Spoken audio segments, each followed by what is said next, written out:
Muy buenos días a todos. Espero realmente que cuando escuchen este video la estén pasando muy bien. Primero que todo quiero agradecerles porque veo que los cursos que hemos llevado hasta el momento han tenido gran acogida. Estamos viendo de que tiene muchas reproducciones, muchas más de las que nosotros realmente habíamos esperado. Y es más, también veo que hay muchas personas que se han suscrito al canal y la verdad que eso nos emociona mucho. Por otro lado, sí, comentarles que en estos últimos meses he tenido algunos temas personales que he tenido que resolver y que me han impedido avanzar con la rapidez con la que veníamos liberando estos capítulos. Sin embargo, bueno, eso ya quedó atrás, así que ahora vamos a poder avanzar un poco más rápido con los capítulos que se vienen, que son mega interesantes porque ya entramos al dominio de arquitectura. Bien, eh, este capítulo, el primero del dominio 3, trata sobre la criptografía y llaves simétricas. El dominio 3, que trata sobre la arquitectura e ingeniería de seguridad, es lo que vamos a desarrollar a través del capítulo 6, 7, 8, 9 y 10. Bien, vamos con los tópicos de este capítulo, que son 4, básicamente. El primero, que trata de fundamentos criptográficos, en el que vamos a ver los objetivos de la criptografía, también algunos conceptos criptográficos y también vamos a nombrar algunos tipos de cifrados. En criptografía moderna vamos a hablar de llaves criptográficas y también de cómo es que funcionan las llaves simétricas, cómo es que funcionan también las llaves asimétricas y los algoritmos de hash. En criptografía simétrica vamos a hablar de los modos de operación criptográficos, como cuáles son los cifrados en bloques, los cifrados en flujos o llamados en inglés también stream ciphers, y también cuáles son algunos de los algoritmos simétricos como DES, triple DES, AES, etc. Finalmente vamos a hablar del ciclo de vida criptográfico, en donde veremos la gestión de un sistema criptográfico. Bien, no olviden que nosotros desarrollamos este curso para las personas a las que no puedan tener acceso a la guía o a las que se les dificulte la traducción de la misma. Y obviamente para tratar de hacer un poco más fácil el estudio de este curso. Entonces, vamos a empezar por el primer tópico, que son los fundamentos criptográficos. Y estos se dividen en 4 ítems: ¿sí? Objetivos de la criptografía, conceptos criptográficos, matemáticas criptográficas y cifrados. Entonces, vamos a desmenuzar el primer ítem, que trata sobre los objetivos de la criptografía. Bueno, los objetivos son 4 y son bastante conocidos, ¿sí? El primero es la confidencialidad, el segundo es la integridad, el tercero es la autenticación y el no repudio es el último. Esto lo conversamos a detalle en el capítulo 1, no sé si lo recuerdan, pero si no, para refrescar un poco estos conceptos, pueden ir nuevamente al capítulo 1, que ahí entró en detalle en estos 4 conceptos. Es más, eso estaba en los primeros minutos, creo que en los 10 primeros minutos. Bien, vamos con el primero de los conceptos, ¿sí? ¿Cuáles son los objetivos de la criptografía? Y como lo comentamos, el primero es la confidencialidad, que busca asegurar que la data se mantenga en reserva en 3 situaciones: cuando está en reposo, cuando está en tránsito y cuando está en uso. Y esto lo hace con 2 tipos de criptosistemas que refuerzan la confidencialidad: un criptosistema simétrico, ¿sí? Y un criptosistema asimétrico. Los detalles los vamos a ver más tarde, pero les adelanto que un sistema criptográfico simétrico utiliza llaves compartidas entre todos los usuarios del criptosistema. Como ven en la imagen, se utiliza una misma llave para encriptar y una misma llave para desencriptar. Sí, y un criptosistema asimétrico es el que utiliza una combinación de una llave pública y una llave privada por cada usuario dentro de un sistema. Sí, fíjese por favor que en este ejemplo se están utilizando las llaves del usuario B, ¿sí? El usuario B o el usuario A utiliza la llave pública del usuario B para encriptar el archivo y el usuario E utiliza su llave privada para desencriptar el archivo.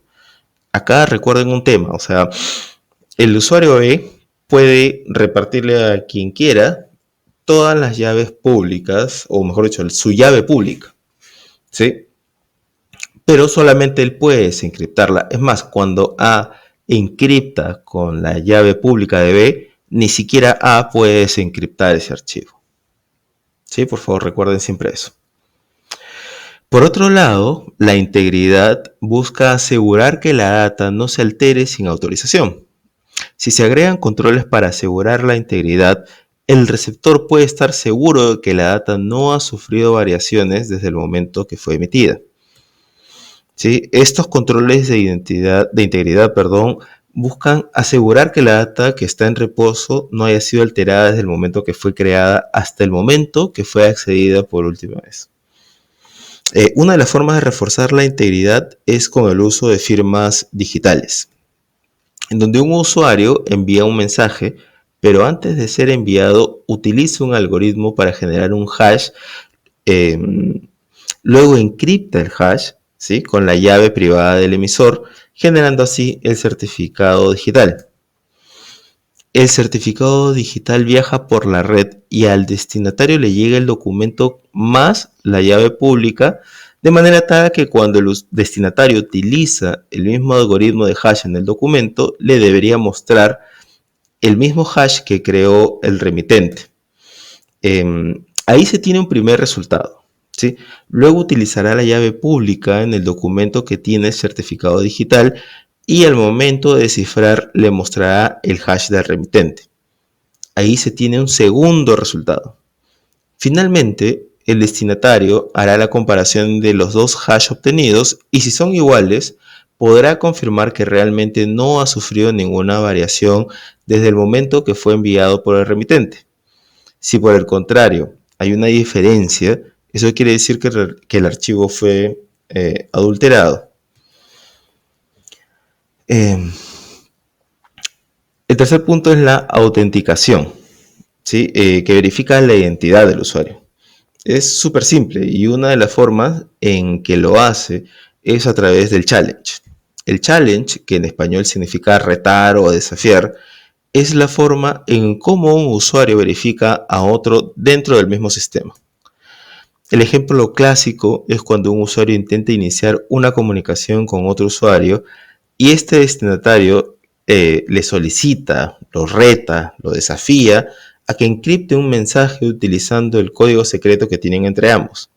Digamos que el código secreto es que revierta el orden de las palabras.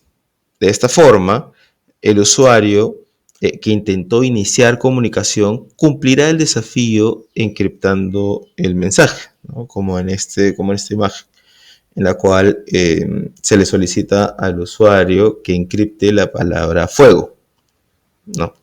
Y la devuelve, según el algoritmo de cifrado, la devuelve al revés, ¿sí? Entonces, cuando ya el destino confirma que es el usuario, pues le abre un canal de comunicación.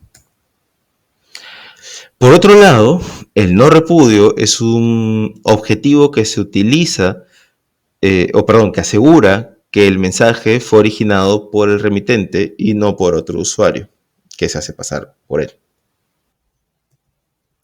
Lo primero que debemos saber es que los algoritmos criptográficos dependen de llaves para mantener su seguridad. En su mayoría, las llaves son números.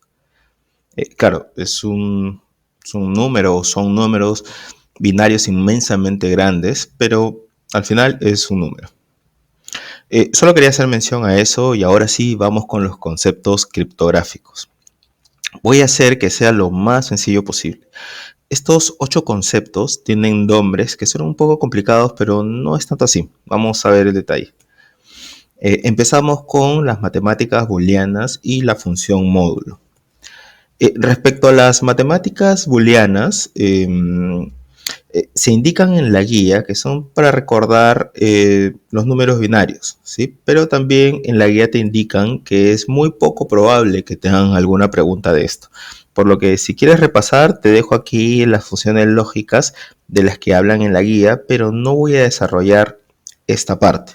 Solo voy a mencionar que la operación XOR es la que más se utiliza aquí para los modos de operación, ¿sí? Que ya veremos un poquito más adelante, y de esto sí voy a hablar un poquito en un cuadro justo en esta parte de modos de operación, ¿sí? Adicionalmente está la función módulo, ¿sí? Que es simplemente el residuo de una división. Es decir, se utiliza el primer residuo de una división, y lo voy a mostrar con unos cuantos ejemplos. En este caso voy a hacer la división entre 8 y 6. Entonces, se divide por el entero más próximo, que vendría a ser 6, y se utiliza el primer residuo de la división, que en este caso es 2. Entonces, para esta función se lee de esta forma: 8 módulo 6 es igual a 2. Otro ejemplo es dividiendo 10 entre 3. Hacemos la típica división utilizando el entero más próximo, y el primer residuo es el que utilizaremos como resultado de nuestra función. Esto se lee 10 módulo 3 es igual a 1. Ahora, ¿qué sucedería si fuera 10 entre 2? Entonces el resultado sería 0. Se leería 10 módulo 2 es igual a 0. Otro ejemplo: cuando el divisor es mayor al dividendo, ¿sí?, la función genera el siguiente resultado: 6 módulo 8 es igual a 6. ¿Sí? Si fuera 32 entre 26, ¿cómo sería el resultado? Sería 32 entre 26. Entonces el primer residuo sería 6. Y se leería 32 módulo 26 es igual a 6.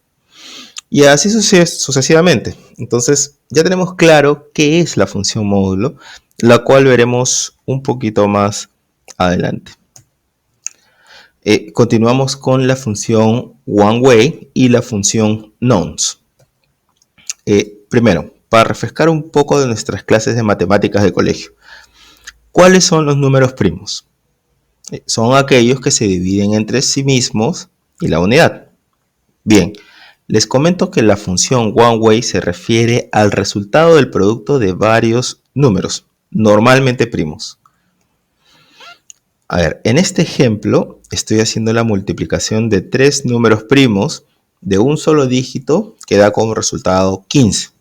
Hasta ahí todo bien, no he dicho nada que nadie sepa. Sin embargo, si les dijera que el resultado es 15 y necesitamos obtener los valores de A, B y C, que son de un solo dígito, pues creo que tampoco les tomaría mucho tiempo, ¿no? El resultado de la función OneWay en este caso es el número 15. Hasta ahí creo que también es simple.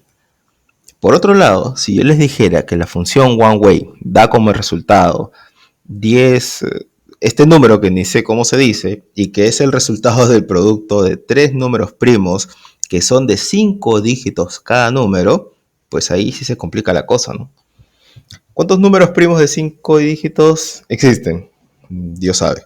Sin embargo, existen aplicaciones para obtener este tipo de resultados que se utiliza en ataques de fuerza bruta. Entonces, eso es la función OneWay. Es una operación matemática que genera valores de salida, pero que hace imposible recuperar los valores de entrada. La siguiente es la función Nonce, que se utiliza para reforzar los procesos de encriptación. Lo que hace esta función es agregar un número aleatorio generado al momento del procesamiento y que tiene un solo uso.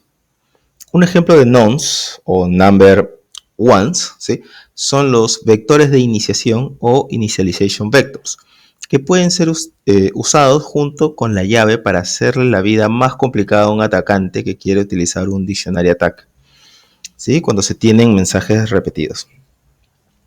A ver, digamos que tienes una llave de valor 5 y tienes un mensaje que contiene la palabra hola y que su valor sea 50. Estoy tratando de que sea súper fácil, ¿sí? Porque si no tendría que poner valores binarios y cuando lo hice al inicio no se veía realmente tan sencillo. Entonces mejor continúo con estos valores. Bien, entonces supongamos que tengo que enviar este valor hola repetidas veces. Y digamos que mi algoritmo, súper sencillo también, indica que debo multiplicar la llave por el mensaje. Bien, entonces un atacante al ver esta cantidad de mensajes repetidos podrá determinar que es un mismo mensaje. Entonces podría hacer uso de un dictionary attack para tratar de entender qué se envía. Pero el nonce lo que hace es agregar un número aleatorio a estos mensajes para que sean diferentes. Digamos que el primer número es 4 y que el algoritmo sea la suma de la llave más el nonce multiplicado por el mensaje.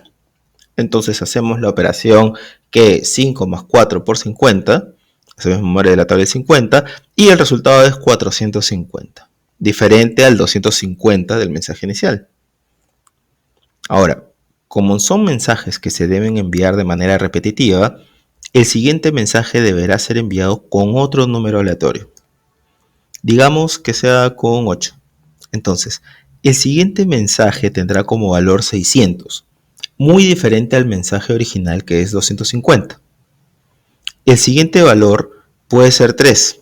Recuerden que es un número aleatorio. Entonces el valor final saldría, según esta fórmula, 350.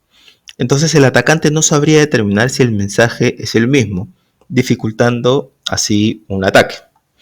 Entonces, como resumen, la función nonce se utiliza para agregar números aleatorios a mensajes repetidos.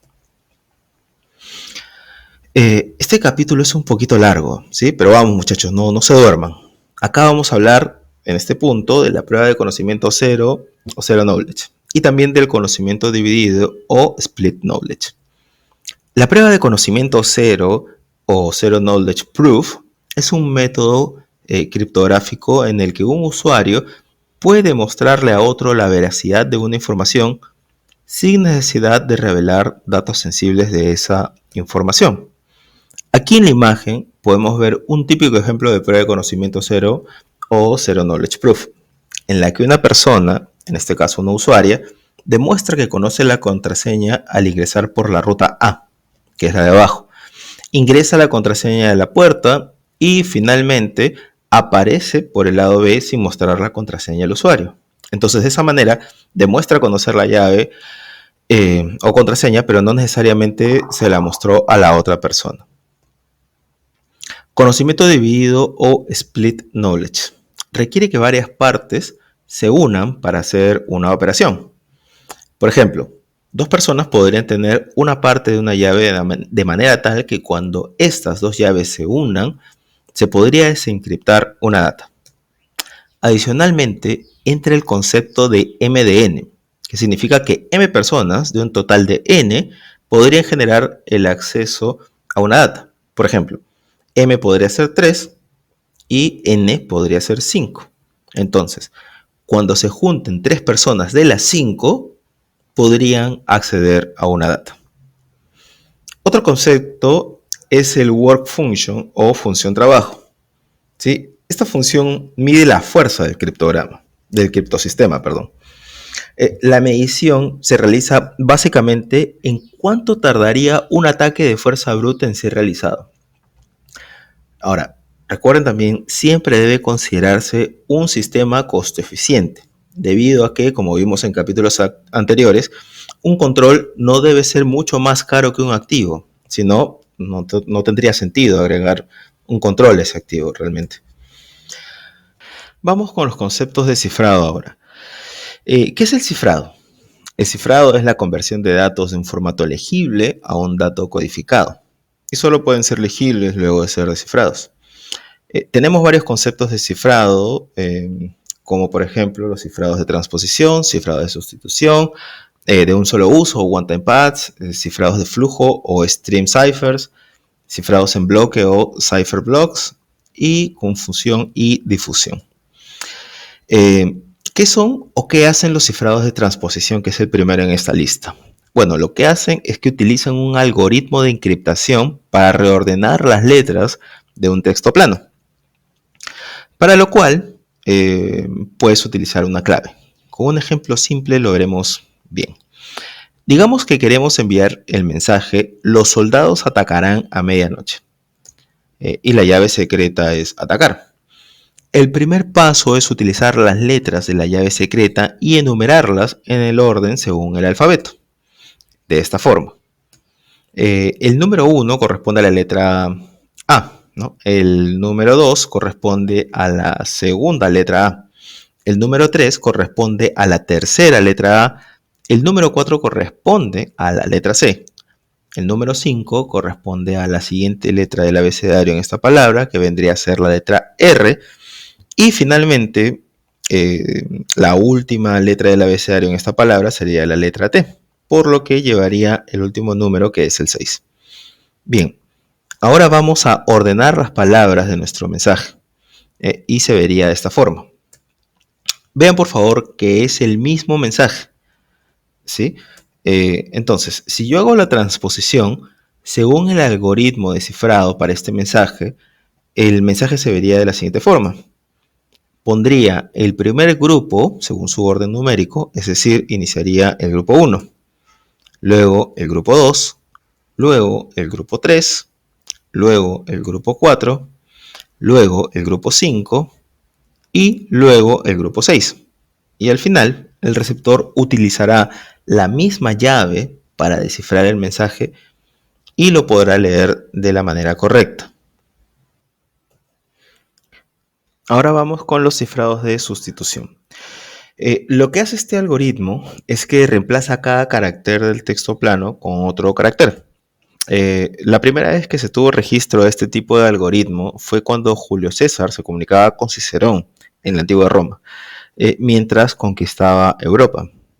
Sabía que tenía muchos enemigos, así que buscó desarrollar una forma de enviar mensajes que no pudieran ser descifrados. Así que creó un sistema criptográfico llamado hoy en día César Cipher o cifrado César. Lo que hacía este sistema era que corría 3 letras hacia la derecha, como se muestra en encuadro. Entonces, la letra A era la D, la letra B era la E y así sucesivamente. Vamos con el siguiente cifrado, que es un solo uso o one-time path. ¿Sí? One-time path es un cifrado, como decía, de un solo uso, que utiliza una sustitución diferente para cada letra del mensaje en texto plano. Este se basa en código ASCII para hacer la sustitución. Lo que hace este tipo de encriptación es utilizar una llave que tenga una longitud igual o mayor que el mensaje y genera el texto cifrado utilizando la fusión lógica o exclusiva o XOR. Lo voy a explicar mejor con un ejemplo. Digamos que queremos cifrar la palabra hola, ¿sí? Recuerden que para representar el alfabeto se necesitan 7 bits, ¿sí?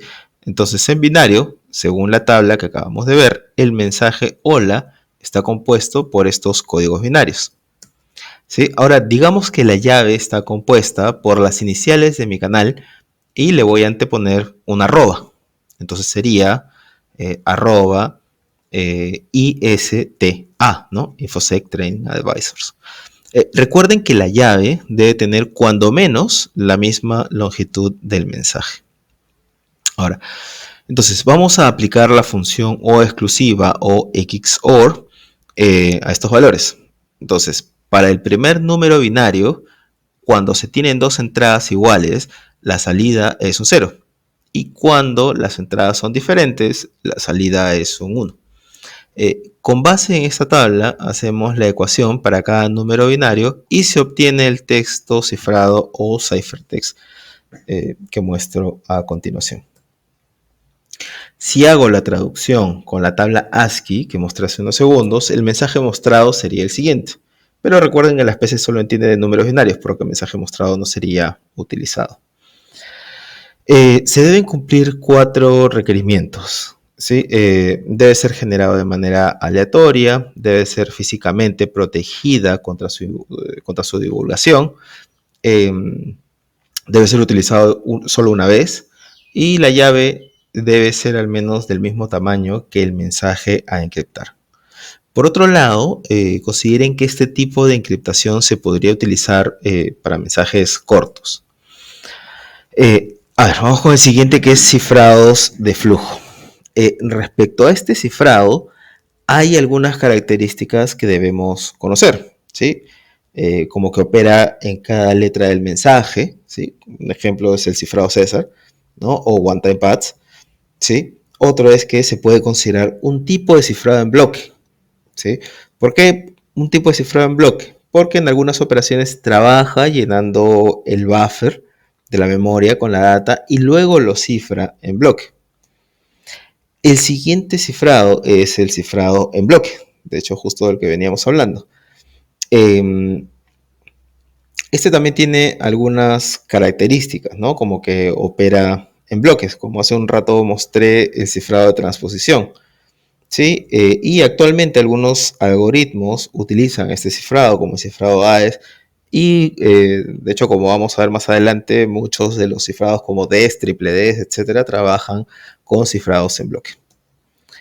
Y finalmente, respecto a los conceptos criptográficos de cifrado, tenemos la confusión y difusión. Los algoritmos criptográficos se soportan en dos operaciones básicas para ocultar el texto plano. Una es la confusión y la otra es la difusión. La confusión es cuando la relación del texto plano con la llave es muy complicada, ¿sí? Y simplemente el atacante no puede determinar la llave. Y la difusión es cuando el cifrado genera muchos cambios en el texto plano. Un ejemplo podría ser un algoritmo que genera un cifrado de sustitución complejo y luego a eso le agrega un cifrado de transposición, que es lo que vimos hace unos segundos. Ahora, recuerden este mensaje, ¿sí? La confusión está relacionada con la sustitución y la difusión está relacionada con la transposición.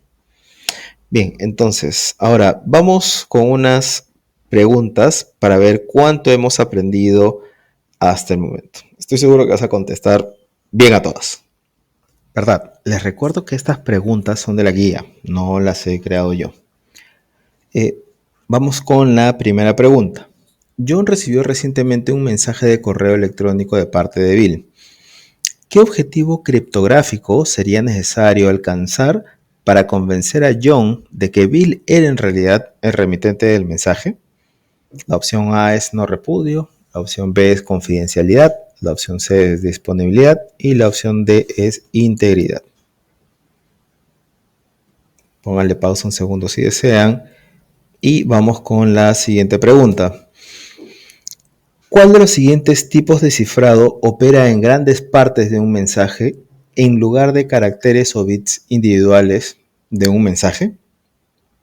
La opción A es cifrado de flujo, la opción B es cifrado César, la opción C es cifrado en bloque y la opción D es cifrado ROT3. Vamos con la siguiente pregunta. Julie está diseñando un sistema altamente seguro y le preocupa el almacenamiento de datos no cifrados en la RAM. ¿Qué caso de uso está considerando? La opción A es data en tránsito, la opción B es data en reposo, la opción C es data en destrucción y la opción D es data en uso. Vamos con la siguiente pregunta. Helen planea utilizar un cifrado de un solo uso para cumplir con un requisito criptográfico único en su organización. Ella está tratando de identificar los requisitos para utilizar este criptosistema. ¿Cuáles de los siguientes son requisitos para el uso de un cifrado de un solo uso o one-time pad? Elige todas las que correspondan. La opción A es la clave de cifrado debe tener al menos la mitad de la longitud del mensaje que se va a cifrar. La opción B es la clave de cifrado debe generarse aleatoriamente. La opción C es debe usarse solo una vez. Y la opción D es debe estar físicamente protegida contra su divulgación. Que de hecho si retroceden unos segundos podrán ver la respuesta. Bien, vamos con las respuestas a estas preguntas que estoy seguro que todos hicieron súper bien. Nadie se equivocó en nada. Vamos con la criptografía moderna, que es el segundo tópico de este capítulo. Pero solo un comentario antes de iniciar con este tópico, y es que los criptosistemas actuales, ¿sí?, utilizan algoritmos y llaves criptográficas para cumplir con los objetivos de confidencialidad, integridad, disponibilidad y no repudio. Dicho esto, vamos con los ítems que comprenden este tópico. El primero, que es llaves criptográficas; el segundo, que es algoritmo de llaves simétricas; algoritmo de llaves asimétricas y algoritmos de hash. Vamos a empezar con el de llaves criptográficas, ¿sí? Antiguamente uno de los principios de la criptografía era el de seguridad en la oscuridad, ya que se pensaba que era mejor esconder los algoritmos de terceros. Sin embargo, actualmente se utilizan algoritmos públicos debido a que mientras más conocidos puedan ser, se pueden conocer las potenciales vulnerabilidades que puedan tener y más rápido podrían ser solucionados. En vez de confiar en el algoritmo como tal, los criptosistemas confían más en las llaves criptográficas para personalizar el algoritmo para usuarios específicos o grupos de usuarios. Recuerden que mientras más larga sea la llave, es más difícil quebrar un criptosistema. A continuación detallo algunas buenas prácticas al momento de gestionar llaves criptográficas. El primero es siempre guardar las llaves en un lugar seguro, y si debes enviarla, debes protegerla para evitar divulgaciones. Seleccionar la llave de manera aleatoria es otra buena práctica, y finalmente destruir las llaves de manera segura cuando ya no sean necesarias. Bien, vamos con el siguiente ítem de este tópico, que es el algoritmo de llaves simétricas. Este tipo de algoritmo se basa en una clave secreta compartida, o también llamada Shared Secret, que es distribuida entre cada par de miembros que participan en la comunicación para encriptar y desencriptar. Obviamente, el que envía encripta y el que recibe desencripta. Este gráfico lo pusimos al inicio, ¿sí?, pero me parece importante volverlo a poner en el caso de que hubiera surgido alguna duda. Como se ve aquí, se utiliza una misma llave para encriptar y desencriptar entre dos usuarios. Definitivamente esta sería una magnífica solución. Sin embargo, utilizar llaves simétricas en un mismo criptosistema tiene sus desventajas. La distribución de llaves puede ser el mayor problema, porque si necesitas intercambiar las llaves entre cada usuario, ¿sí?, el canal debería estar seguro. En este ejemplo de un gráfico que encontré en internet, el canal para el intercambio de llaves debería ser seguro. Si no se tiene ese canal, debería intercambiarse las llaves utilizando un canal inseguro, y eso podría generar problemas. Otra desventaja que tiene este tipo de algoritmo es que no implementa no repudio. Es decir, ya que cada usuario puede encriptar o desencriptar mensajes con la llave compartida, no hay forma de determinar dónde el mensaje fue originado. Otra desventaja es que no es escalable, ¿sí? Y esto lo voy a representar con una fórmula para que se entienda mejor. Entonces, la cantidad de llaves es el producto de n por n menos 1 dividido entre 2. Entonces, si n es 2, el resultado sería una llave. ¡Qué felicidad, profe! Eso es facilito. Pero como esa no es la realidad, digamos que tienes un criptosistema donde tienes 1000 usuarios. Entonces necesitarías 499.500 llaves, nada más y nada menos. Entonces no es escalable porque a más usuarios se hace más compleja la gestión de las llaves. Otra desventaja es que las llaves se regeneran con frecuencia. Es decir, siguiendo el ejemplo anterior, si uno de esos usuarios se va, renuncia, lo que sea, se tendrían que regenerar todas las llaves que tiene ese usuario. Es decir, regenerar 999 llaves. Imagínense, felizmente hay otras opciones, si no nos la pasaríamos generando llaves. Veríamos en LinkedIn posiciones como se busca ingeniero generador de llaves o algo así, ¿no? Su ventaja principal es la velocidad a la que opera. Este tipo de algoritmo eh, puede ser bastante más rápido que el algoritmo simétrico, ¿no? Que incluso puede ser de 1000 hasta 10.000 veces más rápido. Eh, Vamos con el algoritmo de llaves asimétricas. Las llaves asimétricas brindan soluciones a las debilidades de las llaves simétricas. A comparación de las llaves simétricas, el usuario maneja solo un par de llaves. Una llave que publica, que es la que comparte con todos los demás usuarios, y una llave privada, que es la que utiliza para desencriptar los mensajes que recibe. Este es un ejemplo que he obtenido de la misma guía. Digamos que el sender es María y el receiver es Eduardo. Entonces, en este tipo de encriptación, cuando María quiere enviarle un mensaje a Eduardo, ella encriptará ese mensaje con la llave pública de Eduardo, de manera tal que así ella quiere desencriptar el mensaje, no podría. El único que puede desencriptar el mensaje es Eduardo, utilizando su llave privada y viceversa. Es decir, si Eduardo quiere enviarle un mensaje a María, utilizará la llave pública de María y ella podrá desencriptar el mensaje utilizando su propia llave. A comparación de un criptosistema simétrico, este tiene varias ventajas, las cuales describo. Puede agregar un nuevo usuario y la chamba es tan sencilla como crear un par de llaves, una pública y una privada. Los usuarios pueden ser borrados de manera sencilla borrando simplemente las llaves del usuario que se retira. Regenerar una llave solo se requiere cuando una llave privada es comprometida. Los usuarios nuevos del criptosistema simplemente comparten la llave pública que tienen con los usuarios con los que se requieren comunicar. No requiere comunicación previa entre usuarios. O sea, es decir, esto significa que los usuarios pueden comunicarse de manera segura desde el momento que empiezan dicha comunicación. No se requiere un mecanismo previo para establecer un canal seguro para que luego se pueda iniciar la comunicación, que es lo que vimos en el sistema simétrico, en el algoritmo simétrico, perdón. Sin embargo, este tipo de algoritmo tiene sus desventajas, como la baja velocidad con la que opera, pero hablaremos de esto en el siguiente capítulo. Vamos con el siguiente ítem, que es el algoritmo hash. ¿Sí? Los algoritmos de hash tienen un propósito simple, que es generar un output, o también llamado message digest, que se produce a partir del texto plano. ¿Sí? Veremos un poco más realmente de esto en el siguiente capítulo. ¿Ya? Pero para avanzar un poco, del ejemplo anterior, el message digest son estos de aquí que estoy mostrando con una flecha roja.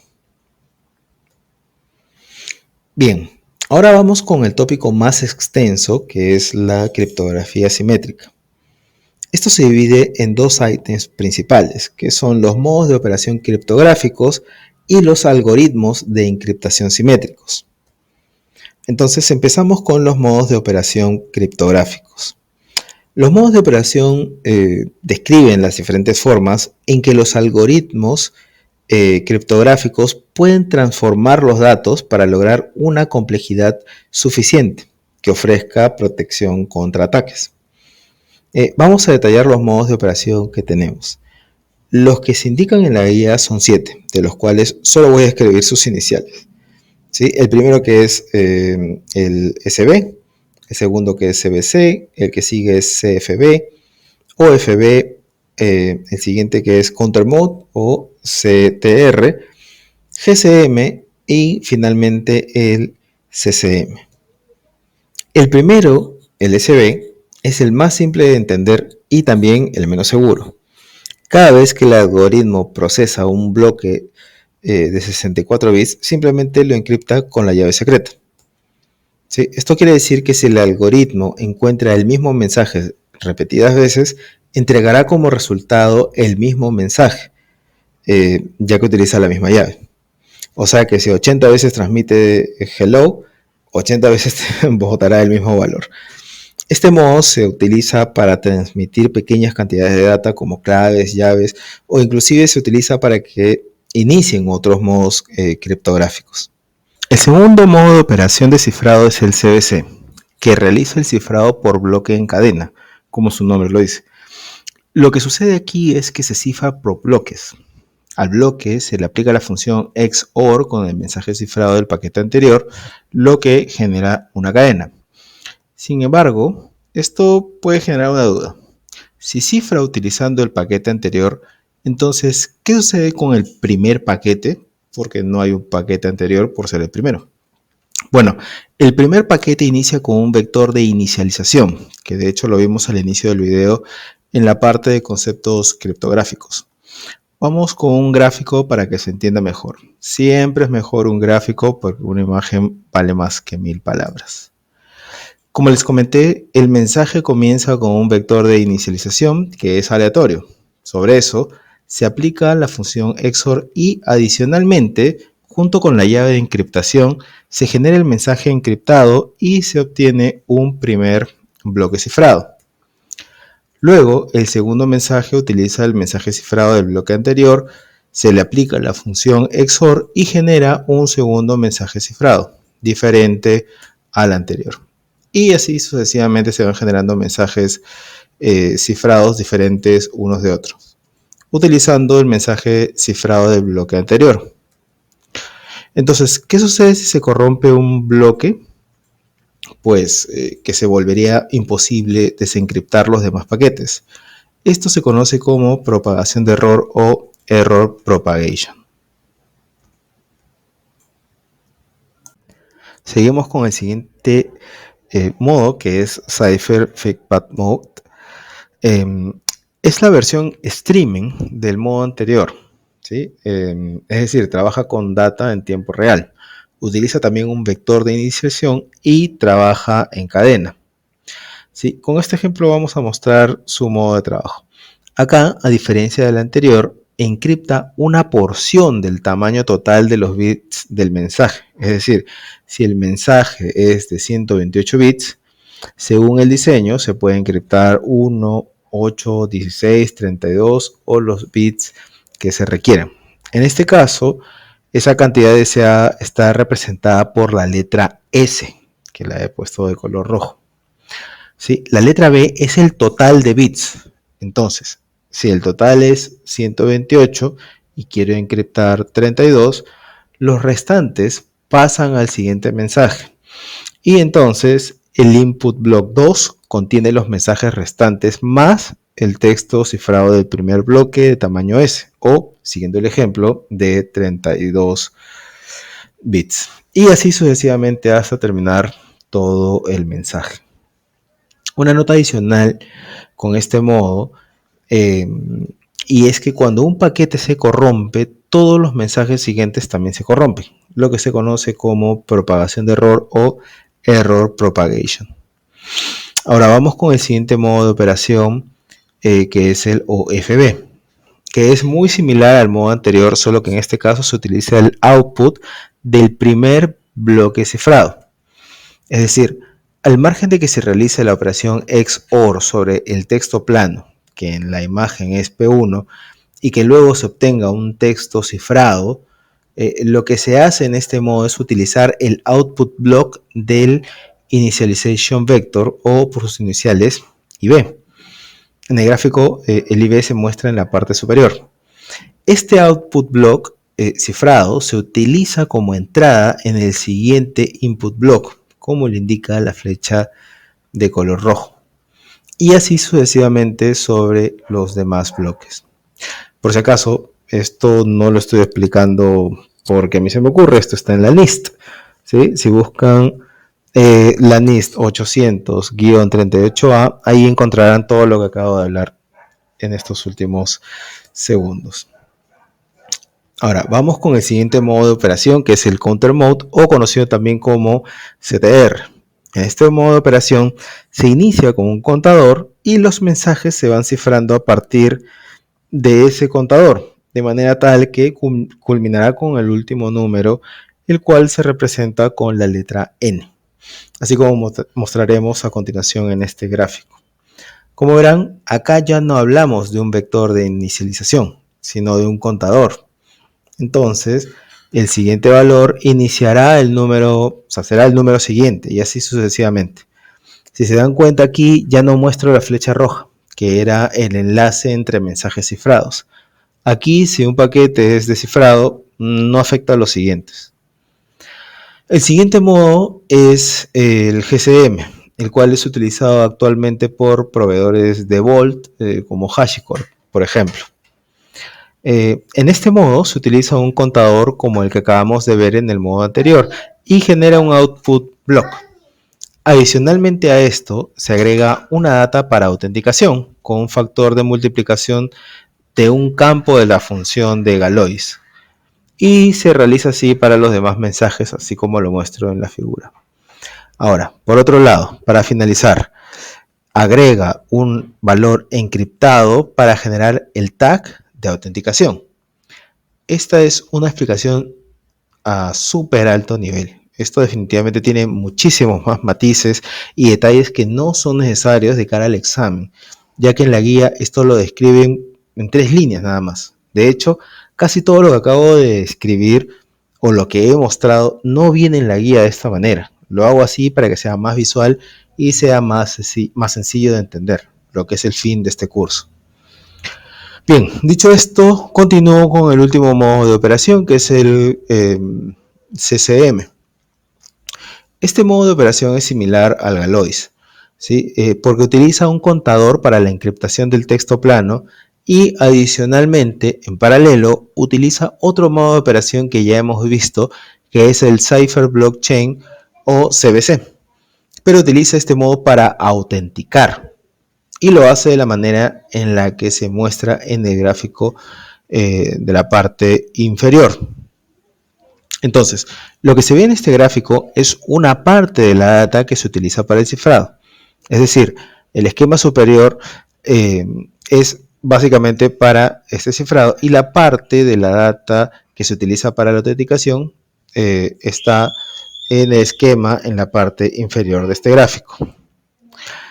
En el nombre de este modo podrán ver que se hace referencia al contador, que es lo que resalto aquí en color rojo y relacionado nuevamente al esquema superior. Y la segunda parte se refiere al cifrado de bloque en cadena, pero con un mensaje de autenticación codificado, que son las siglas de CBC MAC, que es lo que estoy resaltando en rojo en el título de este slide.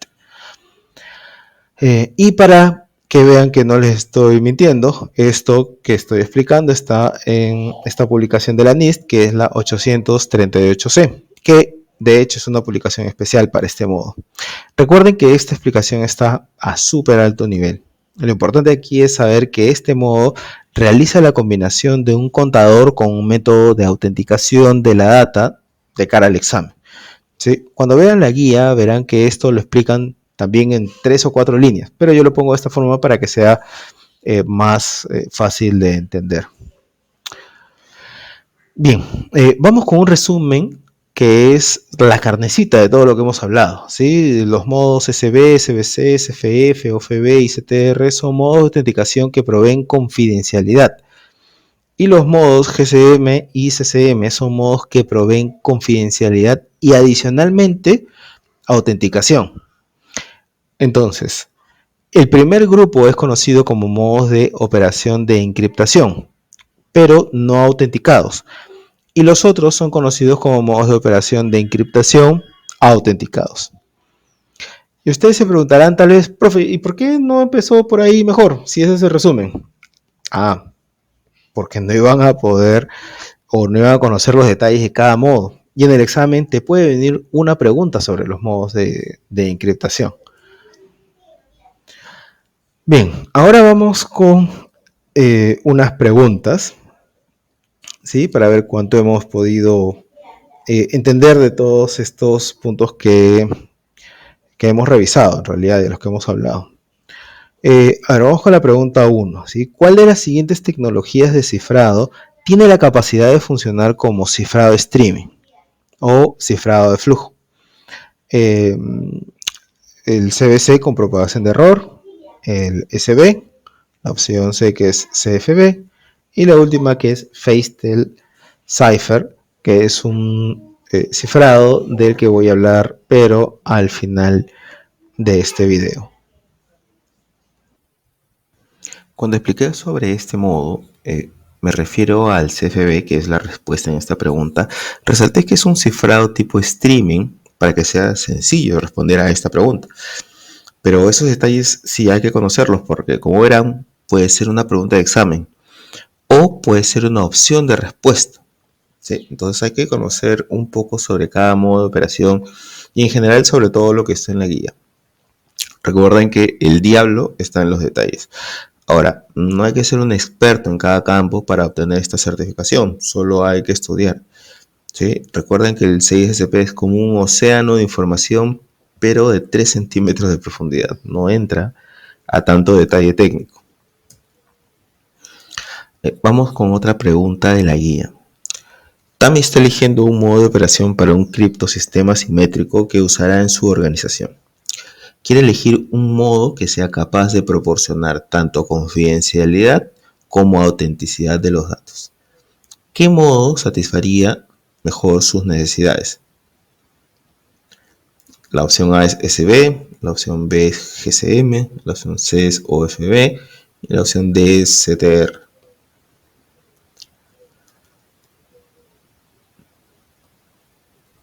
Bueno, pueden retroceder un minuto y verán la respuesta, ya que la mostré en un cuadro amarillo antes de iniciar con estas preguntas. Y la respuesta es Galois Counter Mode. Una pregunta adicional de la guía. ¿Cuál de los siguientes modos de algoritmo de cifrado sufre la característica indeseable de errores que se propagan entre bloques? O error propagation, ¿no? Que es lo que vimos hace unos segundos. La opción A es SB, la opción B es CSB, la opción C es OFB y la opción D es CTR. La respuesta en este caso es la opción B, CBC. Si desean, retrocedan unos segundos y ahí explico el por qué. Bien, ahora vamos con los algoritmos de encriptación.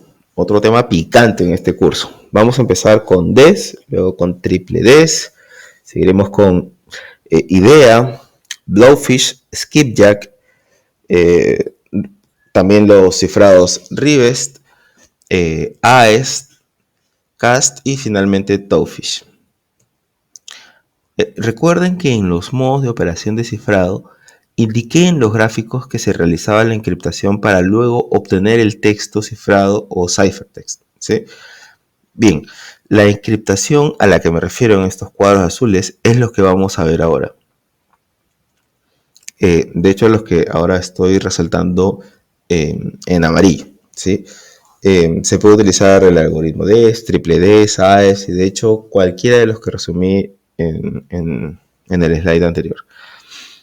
Bien, ahora que saben en dónde se encuadra esta encriptación, paso a detallar a súper alto nivel y con base en la guía el concepto de DES, que es Data Encryption Standard. Bien, el gobierno de Estados Unidos en 1977 publicó el estándar DES como una propuesta de criptosistema para todas las comunicaciones gubernamentales, o sea, es decir, un estándar formal de este gobierno. Sin embargo, actualmente ya no es considerado seguro y fue reemplazado en el 2001 por el Advanced Encryption Standard, o también conocido como AES. DES es un modo de operación que trabaja con inputs de 64 bits. ¿Sí? Por consiguiente, su output es también de 64 bits. Utiliza también una llave de 64 bits, pero esta llave está compuesta por 56 bits, ¿sí? Que comprende la llave como tal, y 8 bits de paridad para verificar el correcto creado de las llaves, que comprende este algoritmo. DES utiliza ciertas operaciones como permutaciones, left shifts, XOR, expansiones y contracciones cuando realiza cada uno de los 16 rounds que están comprendidos dentro de este cifrado. El motivo principal por el que DES ya no es considerado seguro es porque la llave de 56 bits es considerada muy corta. De cara al examen, con esta información es suficiente, ya que es lo que se indica en la guía. Por otro lado, lo que he agregado aquí son cuadros que están hacia super mega resumidos, ¿sí? Hay muchos detalles adicionales en el desarrollo del texto descifrado o ciphertext. O sea, es decir, dentro de cada round hay muchos detalles adicionales de cómo es que entran las llaves en esos rounds, cómo es que hacen las permutaciones, hay mucho detalle ahí. ¿Sí? Bien, vamos a pasar al siguiente algoritmo de encriptación que es llamado triple S. Bueno, yo imagino que es un poco complicado adivinar de dónde proviene este algoritmo, ¿cierto? Pues aunque no me crean, viene del algoritmo DES. Este algoritmo es una adaptación a la versión, como les comentaba, de DES, ya que utiliza 3 veces el mismo algoritmo, ¿sí? Pero igual no es considerado adecuado, pese a que aún hay algunos sistemas que lo utilizan. Algunas variantes de este algoritmo que tiene triple D son, en este caso, DES EDE3 o DES triple E3. ¿Sí? Y en estas dos variantes se utilizan 3 llaves. O sea, he agregado acá una pequeña leyenda para que se puedan entender estas fórmulas que tiene cada uno de estas variantes. Pero la diferencia entre la primera con la segunda es que la D es para desencriptar, ¿sí? Que la estoy resaltando aquí en rojo. Ahora, como pueden apreciar, no desencripta con la misma llave, sino pues obtendría el mismo texto plano. Lo que sucede aquí es que desencripta con una segunda llave. Eso es lo que le da la complejidad. Finalmente estas llaves son de 168 bits, porque como recordarán, el algoritmo DES te genera una llave de 56 bits. Entonces, multiplicado por 3 te genera una llave de 168 bits. Sin embargo, recordando las debilidades de este algoritmo, que tiene una llave muy corta, genera que la primera llave sea sencilla de vencer, con lo cual se tiene una llave con una complejidad de 112 bits. Una nota importante es que todas las variantes de triple DES serán deprecadas ahora, de hecho, ahora en el mes de diciembre, o sea, es decir, en el fin de este año, por lo que ya no es recomendable usar ese tipo de algoritmo en adelante. El siguiente algoritmo de encriptación es IDEA o International Data Encryption Algorithm, que nació como una solución alternativa a DES por tener una llave muy pequeña. Así como DES, IDEA es un cifrado en bloque que opera a 64 bits de texto plano y de texto cifrado, y maneja una llave de 128 bits, un poco más larga que DES. El texto plano se divide en 4 bloques de 16 bits cada uno. Adicionalmente a esto, para la primera ronda de cifrado o round 1, se utilizan 6 llaves de 16 bits, las cuales estoy nombrando como K1 hasta K6, que están en color verde al lado derecho de este gráfico. Es decir, K1, K2, K3, K4, K5 y K6 de 16 bits, y en cada ronda se utilizarán todas estas llaves. Y de la misma manera hasta el round 8.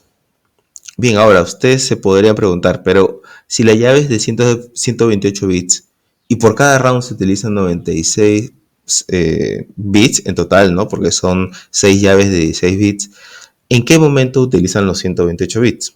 Pues no cuadra mucho el número, profe. Ya, lo que sucede es que el algoritmo utiliza los primeros 96 bits para el primer round. Luego utiliza los 32 restantes más los 64 iniciales y así sucesivamente. De nuevo, es una explicación a súper alto nivel, ya que hay muchos detalles más respecto a este tipo de cifrado.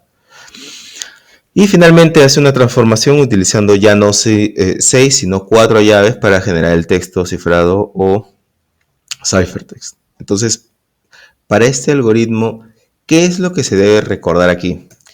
Que es un algoritmo de cifrado que separa la data en bloques de 64 bits, que utiliza una llave de 128 bits y la separa en bloques de 16 bits, y que genera un bloque de texto cifrado o ciphertext de 64 bits que es igual al texto plano. En resumen, es lo que indica la guía oficial, solo que intenta hacerlo de forma más visual, un poco más gráfica, para que sea sencillo de recordar.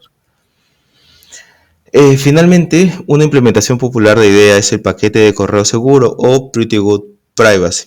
Esto lo vamos a ver más en el siguiente capítulo. Ahora, para acelerar un poquito esta parte, hay dos algoritmos de encriptación llamados Blowfish y Skipjack. Respecto a Blowfish, es que fue desarrollado por Bruce Schneider como alternativa a DES e IDEA, usado de hecho actualmente en SSH. Opera en bloques de 64 bits y tiene una longitud de llave que varía de 32 a 448 bits. El siguiente es Skipjack, que opera en bloques de 64 bits, tiene una longitud de llave de 80 bits, usados en chips, ¿sí? Llamados Clipper en Capstone de encriptación de alta velocidad, y soporta disgregación de llaves. Respecto a este cifrado, se refiere a que, como fue aprobado por el uso por el gobierno de Estados Unidos, una de las partes de la llave es custodiada por el Departamento del Tesoro, o en inglés Department of Treasury de Estados Unidos, y la otra parte es custodiada por la NIST. Sin embargo, este tipo de encriptación no ha sido ampliamente utilizada por la desconfianza que genera que un tercero maneje partes de la llave. Pasamos a los cifrados de Ron Rivest, o llamados en inglés Rivest Ciphers. Bien, el amigo Ron creó una serie de cifrados simétricos a lo largo de los años, y los que tienen mayor importancia son los siguientes: Rivest Cipher 4, Rivest Cipher 5 y Rivest Cipher 6, que por sus iniciales son RC4, RC5 y RC6. Los detalles del RC4 son, ¿no?, que es un cifrado de flujo o stream cipher que maneja solo una ronda de encriptación y tiene una llave variable de 40 bits a 2048 bits. Fue integrado con Web, WAP, SSL y TLS. Sin embargo, este algoritmo actualmente no se considera seguro, por lo que no es utilizado. Por otro lado, los detalles del RC5 son que es un block cipher, ¿no? O cifrado en bloque, con bloques variables de 32 bits hasta 128 bits. Tiene una llave variable de 0 bits a 2040 bits y es sensible a ataques de fuerza bruta. El RC5 no es una variable o una mejora del RC4, sino más bien es una mejora de una versión anterior a esta, que es el RC2. Sin embargo, también es considerado inseguro ante un ataque de fuerza bruta. Y por último tenemos el RC6, que maneja bloques de 128 bits y tiene una llave variable de 128 bits a 256 bits. Actualmente tampoco no es tan utilizado. Tal vez ustedes se preguntarán: profe, ¿para qué me enseña esto si no se usa en la actualidad? La respuesta es simple. Uno, porque está en la guía, y dos, porque podría venir como una opción de respuesta. Y si no conoces siquiera qué es, pues puedes perder puntos valiosos ahí. Básicamente, si queremos obtener esta certificación, hay que estudiar, y hay que estudiar los detalles, ¿no? Ahora, vamos con AES, que este sí se utiliza ampliamente en la industria, ¿sí? Como ya probablemente muchos de ustedes saben. En octubre del año 2000 se anunció que el cifrado en bloque llamado Rindle había sido escogido como reemplazo del algoritmo de cifrado llamado DES. En noviembre del 2001, el FIP, se liberó el FIP 197, ¿sí? Que mandaba el uso de AES Rindle para toda encriptación de data sensible y no clasificada en el gobierno de los Estados Unidos. Esto supone que AES provee la famosa triada confidencialidad, integridad y disponibilidad, que digamos, por su traducción en inglés es confidentiality, integrity and availability. No provee no repudio porque para eso se requiere el uso de una llave pública, que es lo que vamos también a ver en el siguiente capítulo. Opera con cifrado en bloque de 128 bits de longitud, pero también puede operar en bloques del tamaño de la llave. Es decir, que puede operar con bloques de 192 y 256 bits, ya que son las longitudes de llave que también maneja. Maneja rounds para cada llave, es decir, para llaves de 128 bits utiliza 10 rounds, para llaves de 196 bits utiliza 12 rounds y para llaves de 256 bits utiliza 14 rounds. Por otro lado, si desean que haga una explicación de cómo opera AES, agreguen en los comentarios de este video la palabra AES. Si en menos de 2 meses de liberar este video tenemos 20 personas que ponen AES en los comentarios, pues hago un video con la explicación de cómo opera este algoritmo. Finalmente tenemos estos dos últimos algoritmos de encriptación que son CAST y Towfish. Respecto a CAST, se divide en CAST 128 y CAST 256. Este utiliza la estructura Feistel. Voy a hacer una explicación rápida de esta estructura. Sí, que de hecho no se indica en la guía. Cuando ustedes tengan la guía, buscan Feistel, van a ver que solamente aparecen 2 hojitas y solamente la nombran, así como la estoy nombrando acá. Pero voy a hacer una pequeña explicación ahorita. A ver, pero para terminar con CAST, rápidamente, ¿no? Como les comentaba, utiliza la estructura Feistel. Adicionalmente, CAST 128 realiza 12 o 16 rounds con llaves variables entre 40 o 128 bits de bloques de 64 bits de texto plano. Y CAST 256 realiza 48 rounds con llaves variables entre 128, 160, 192, 224 y 256 bits de bloques de 128 bits de texto plano. Respecto a Towfish, fue creado por Bruce Schneider, el creador de Blowfish, como vimos hace unos segundos. También opera con cifrados en bloque de 128 bits de texto plano y utiliza llaves de hasta 256 bits. Trabaja con 2 técnicas, ¿sí? El pre-whitening, que realiza un XOR con una subllave por separado antes del primer round, y el post-whitening, que realiza un XOR con una llave o subllave, por separado después del 16º round. Se propuso como cifrado para AES, pero finalmente no fue seleccionado. Rápidamente vamos a revisar la estructura Feistel, ¿sí? Digamos que tenemos un texto plano aquí y dividimos este texto plano en 2 partes iguales, y a la parte 2, que está al lado derecho, se le encripta con una llave o una subllave K1. Esto generará un valor binario, ¿sí? A este valor binario se le va a aplicar una función XOR junto con la otra porción del texto plano, es decir, P1. Entonces, el valor resultante de esta función XOR se le realizará un shift con la segunda mitad del texto plano, es decir, con P2, ¿no? O un shift, o se van a cruzar, ¿no? A todo esto se le llama round 1.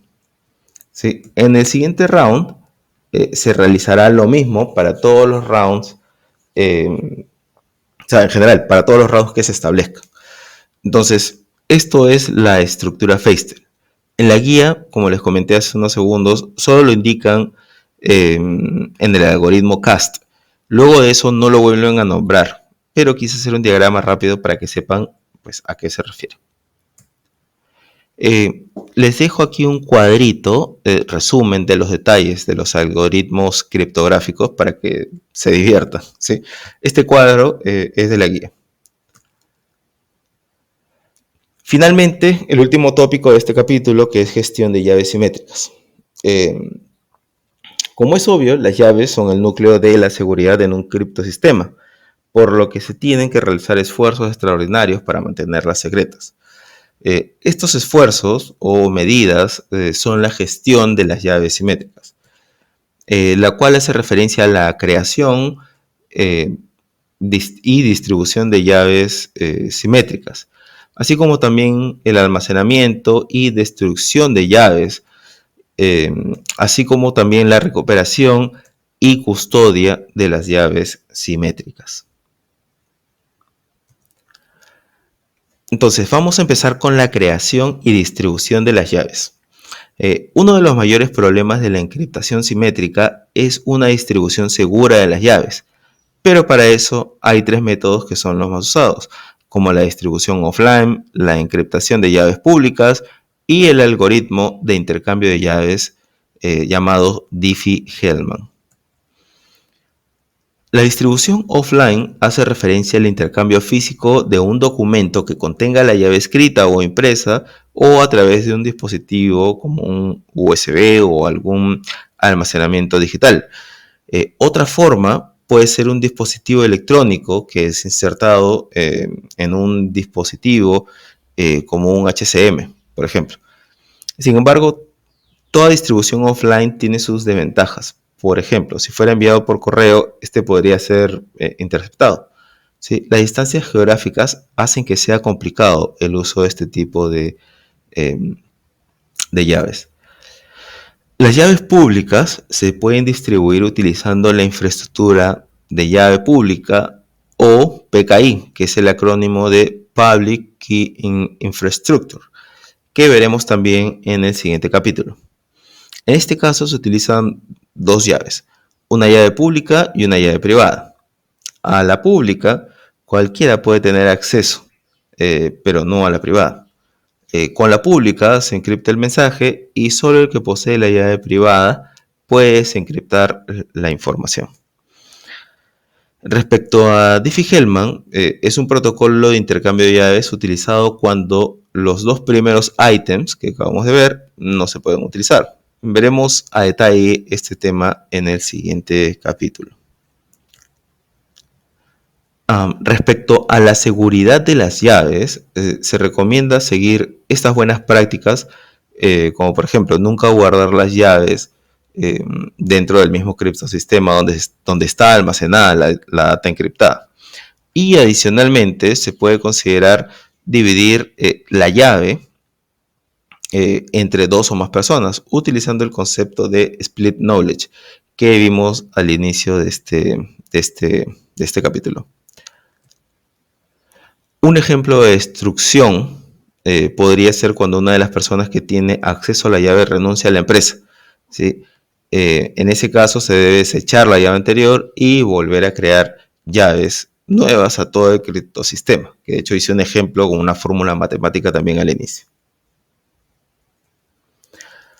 Respecto al almacenamiento, hay dos tipos que se pueden usar. Uno es el basado en software y el otro es el basado en hardware. ¿Sí? El basado en software podría ser un baúl o un vault, ¿no? Como por ejemplo la solución de HashiCorp Vault o Azure Key Vault o AWS Secrets Manager.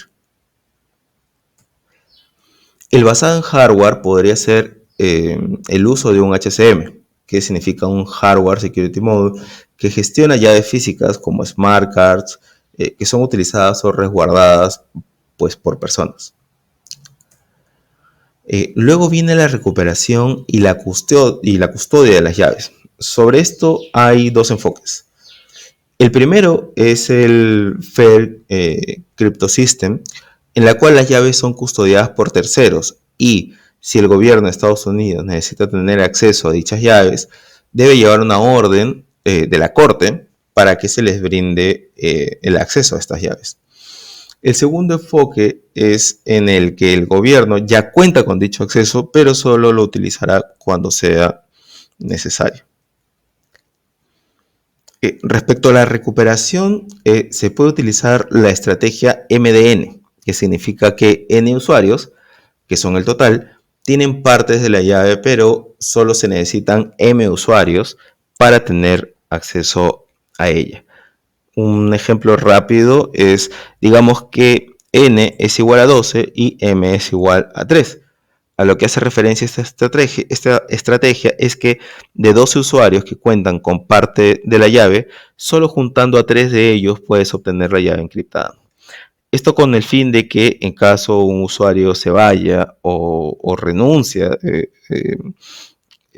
lo que sea que le pueda ocurrir, pues no se dependería de este usuario para tener acceso a la llave. Bien, hemos llegado al final del capítulo que trata sobre el ciclo de vida de un sistema criptográfico. Esto es importante porque en el tiempo la potencia computacional de las computadoras se incrementa. Esto quiere decir que en el tiempo los procesadores tendrán la fuerza necesaria para poder romper cualquier llave, por lo que es necesario reevaluar el criptosistema. El tiempo lo establece la organización, luego de una profunda evaluación del criptosistema que haya elegido. Un primer paso es especificar los algoritmos criptográficos a utilizar en el criptosistema, ¿no? Que puede ser AES, etc. Asimismo, se debe identificar la longitud de la llave a utilizar y evaluar la sensibilidad que se transmite, ¿no? de la información que se transmitirá.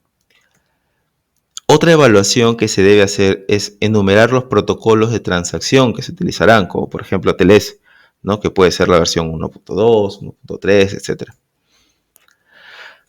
Bien, ahora vamos con las preguntas, que de hecho son preguntas adicionales a todas las que ya hemos venido haciendo, que son parte de la guía o en algunos casos los que hemos encontrado por internet. Bien, vamos con la primera pregunta. Está implementando el cifrado AES para archivos que su organización planea almacenar en un servicio de almacenamiento en la nube y desea tener el cifrado más seguro posible. ¿Qué longitud de llave debería elegir? La opción A es 192 bits, la opción B es 256 bits, la opción C es 512 bits y la opción D es 1024 bits. Vamos con la siguiente pregunta. Está creando un producto de seguridad que debe facilitar el intercambio de claves de cifrado simétricas entre dos partes que no tienen forma de intercambiar claves de forma segura en persona. ¿Qué algoritmo podría utilizar para facilitar este intercambio? La opción A es Rindle, la opción B es Blowfish, la opción C es Vernam o la opción D es Diffie-Hellman. De hecho, lo explicamos hace unos segundos también, casi en la última parte de este video. Vamos con la siguiente pregunta. Randy está implementando un criptosistema basado en AES para utilizarlo dentro de su organización. Le gustaría comprender mejor cómo podría utilizar este criptosistema para lograr sus objetivos. ¿Cuáles de los siguientes objetivos se pueden lograr con AES? Elija todas las opciones que correspondan. ¿Sí? La opción A es no repudio, la opción B es confidencialidad, la opción C es autenticación y la opción D es integración. Vamos con la siguiente pregunta. ¿Qué ocurre cuando la relación entre el texto sin formato y la clave es lo suficientemente complicada como para que un atacante no pueda simplemente continuar alterando el texto sin formato o texto plano y analizando el texto cifrado o ciphertext resultante para determinar la llave? Elija todas las que correspondan. La opción A es confusión, la opción B es transposición, la opción C es polimorfismo y la opción D es difusión. Vamos con la siguiente pregunta. Brian administra un criptosistema simétrico utilizado por 20 usuarios, cada uno de los cuales tiene la capacidad de comunicarse de forma privada con cualquier otro usuario.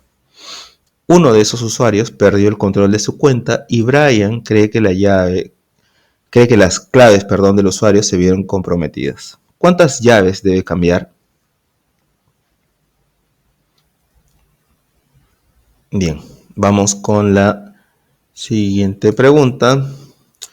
Dave está desarrollando un sistema de custodia de claves que requiere que varias personas recuperen una clave, pero no depende de que todos los participantes estén presentes. ¿Qué tipo de técnica está usando? La opción A es conocimiento dividido, la opción B es MDN, la opción C es función trabajo y la opción D es prueba de conocimiento cero. Vamos con la última pregunta. James es el administrador del sistema criptográfico de clave simétrica de su organización. Proporciona claves a los usuarios cuando surge la necesidad. Mary y Beth se acercaron recientemente a él y le presentaron la necesidad de poder intercambiar archivos cifrados de forma segura. ¿Cuántas claves debe generar James? La opción A es 1, la opción B es 2, la opción C es 3 y la opción D es 4. Bien, hemos llegado al final de este capítulo. Les agradecemos nuevamente por estarse enganchando con el canal. Dentro de poco vamos a sacar el capítulo 7 y así sucesivamente hasta terminar con todos los capítulos de este curso. ¿Sí? Muchísimas gracias. Denle like, compartan para que pues sigamos motivados haciendo estos videos que lo hacemos simplemente para que las personas puedan describir o ver algo más en la guía que les pueda ayudar. Muchísimas gracias.